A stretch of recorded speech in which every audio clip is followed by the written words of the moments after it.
जय माँ कालिका। कालिका चैनल में आप सभी लोगों का स्वागत है। मैं माँ से प्रार्थना यही करती हूँ कि आप लोग जहाँ भी रहें खुशी रहें, खुशहाल रहें। आज मैं एक वीडियो बना रही हूँ गुरु और शिष्य के दोनों प्रेम के बारे में, कि गुरु और गुरु भक्त जो होते हैं उनका प्रेम कैसा होना चाहिए। तो इसी बारे में आज मैं चर्चा कर रही हूँ, आप लोगों को बता रही हूँ। पहले मैं शिष्य के बारे में बता देती हूँ, गुरु भक्त जो होते हैं उनके बारे में बता देती हूँ।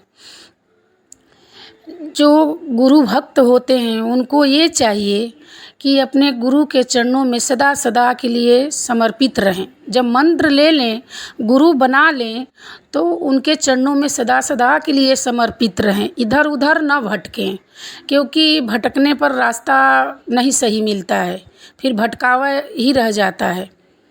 और जब भी आपको ज़रूरत पड़े, जब भी आपकी समस्या कोई भी आए, तो आप गुरुजी से जा कर के अपना मार्गदर्शन करें, या तो फ़ोन के संपर्क से उनसे बातचीत करें।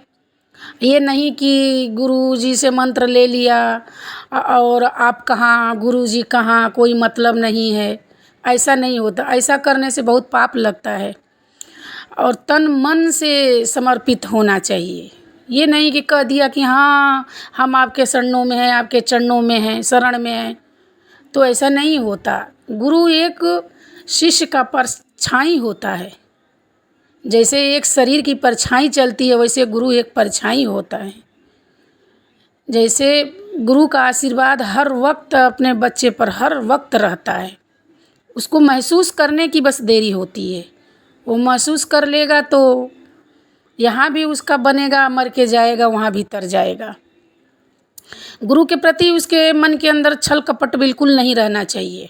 इतना तक होना चाहिए कि जैसे गुरु का कोई भी और भी जानता हो और गुरुजी का कोई निंदा करे, तो वहाँ से वो हो सके तो उठ के चल जाए, और नहीं तो वो सुने ही ना, उसका जवाब दे कि नहीं मेरे गुरुजी ऐसे नहीं हैं, ऐसे हैं, अच्छे हैं। भले जान चल जाए तो क्या, जल जाए चल जाए, क्या करना है। हम धर्म के पीछे लड़ रहे हैं, चाहे धर्म के पीछे अपना जान दे दिए, तो उसमें कोई बात नहीं है। धरती वाले लोग नहीं समझेंगे, भगवान तो समझेंगे, हमारे गुरु तो समझेंगे कि हमारा बच्चा ऐसा था हमारे प्रति। तो ऐसा होना चाहिए। और हर वक्त गुरुजी को अगर आप उनके पास नहीं जा सकते हो, तो पूजा के समय या जहाँ भी कोई काम काज कर रहे हो, तो गुरुजी का नाम लो, गुरुजी को प्रणाम करके करो, तो देखो कितना आप आगे बढ़ते हो सके तो गुरुजी का तस्वीर रखो, उनके आगे दीपक एक जलाओ, उनको भोग समर्पित करो, फूल समर्पित करो। जैसे सब देवी देवता लोगों उनका आप पूजा करते हो, वैसे गुरुजी का भी करो, तो आपको अच्छा लाभ मिलता है। और गुरुजी को दिल आत्मा में बसा के रखो। नहीं जा सकते हो तो दिल आत्मा में बसा के रखोगे, करोगे, तभी गुरुजी का उतना ही आशीर्वाद मिलेगा। क्योंकि आप छल नहीं रख रहे हो, कपट नहीं रख रहे हो, तो गुरुजी का कृपा सदा आप पे रहेगा।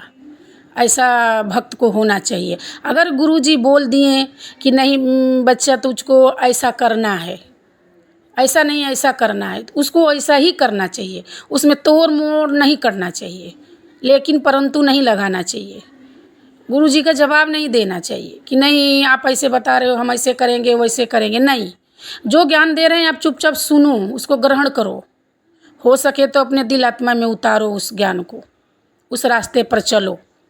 ये नहीं कि आप गुरुजी के पास गए हैं या गुरुजी से बात कर रहे हैं तो अपना ही बात रख दिए, तो आप ज्ञान कहाँ से लोगे? कुछ भी नहीं ले पाओगे। आप ही चालाक बन गए तो कहाँ से ले पाओगे? गुरुजी के सामने जाओ तो गुरुजी का जो भी ज्ञान है आप अपने ग्रहण करो, अच्छे से ग्रहण करो, बताए हुए पथ पर चलो, तो कल्याण होता है। क्योंकि गुरु एक ऐसे होते हैं जो प्रत्यक्ष भगवान के स्वरूप होते हैं, परमात्मा के स्वरूप होते हैं। क्योंकि जब प्रभु ने भी जन्म लिया, भगवान ने भी अवतार लिया धरती पे, तो स्वयं गुरु धारण किए, क्योंकि उनको भी गुरु की ज़रूरत पड़ी। गुरु नहीं रहेंगे तो मार्गदर्शन कौन करेगा, सही राह कौन दिखाएगा? तो इसलिए गुरु का ज़रूरत पड़ता है। इस जो गुरु बना लिए उनको दिल आत्मा से समर्पित होना पड़ता है।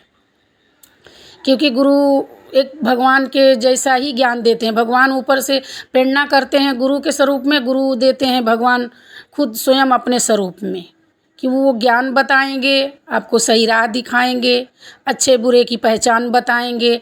मानती हूँ गुरु कभी कभी गुस्सा हो जाते हैं, डांटते हैं, फटकारते हैं, परीक्षा भी लेते हैं, तो उसमें घबराना नहीं चाहिए, क्योंकि वो गुरु हैं, वो कुछ भी परीक्षा ले सकते हैं, कभी भी आपके आत्मा दिल को टटोल सकते हैं। वो देखते हैं, ठोकते हैं, बजाते हैं, अच्छे से देखते हैं कि मेरा बच्चा किस लायक है, कितना लायक बन चुका है, कहाँ तक जा सकता है। तो ऐसा होना चाहिए गुरु भक्त को।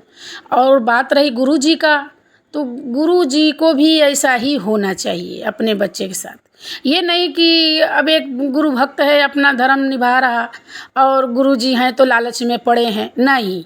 गुरु को भी ऐसा होना चाहिए कि वो जैसे प्रभु भगवान होते हैं, कि वो आप प्यार से, प्रेम से, श्रद्धा से आपके पास जो कुछ है समर्पित कर देते हो तो भगवान स्वीकार कर लेते हैं।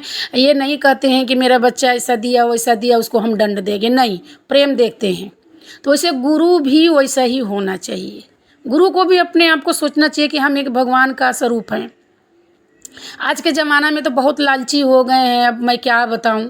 ऐसा नहीं उन लोगों को करना चाहिए कि कोई गरीब है, अमीर है, शरण में अगर गुरु जी के आ जाए तो गुरु जी को भी यही चाहिए कि वो बच्चा को ये नहीं कहना चाहिए कि तू इतना धन ला, इतना पैसा ला तो हम मंत्र देंगे, तुझे आगे बढ़ाएंगे, नहीं। गुरु को भी लालच नहीं करना चाहिए, बिल्कुल लालच नहीं करना चाहिए। बच्चे के पास 1 रुपया हो या ना हो या ज़्यादा हो चाहे कम हो, उनका प्यार उतना ही रहना चाहिए। ये नहीं कि कोई आया वो ज़्यादा पैसा दे दिया, बहुत मान सम्मान कर दिया तो उनके ऊपर ज़्यादा लाड प्यार हो गया, नहीं। हमारा गुरु जी के लिए सब बच्चे बराबर होना चाहिए। ऐसा गुरु जी को भी होना चाहिए कि अगर वो कभी भी आ जाए तो उनके सर पर हाथ दो, उनको आशीर्वाद दो, उनका हर तरह जो कुछ वो पूछे उनका मार्गदर्शन करो। जितना आपके पास ज्ञान है उतना उस तरीके से उनका मार्गदर्शन करो। कभी वो अर्जेंटी में फंस जाए, परेशानी में फंस जाए, आपको कॉल करे तो उसका मार्गदर्शन करो। पूरी कोशिश करो कि वो निकल सके परेशानी से। ऐसा गुरु को भी होना चाहिए। अब ऐसा नहीं गुरु को होना चाहिए कि जो पैसा दे रहा है बच्चा खूब ला के दे रहा है, कपड़े दे रहा है, मिठाइयाँ दे रहा है, तो उसके पास उससे बहुत प्रेम करे, नहीं, ऐसा नहीं। गुरु एक समान होना चाहिए।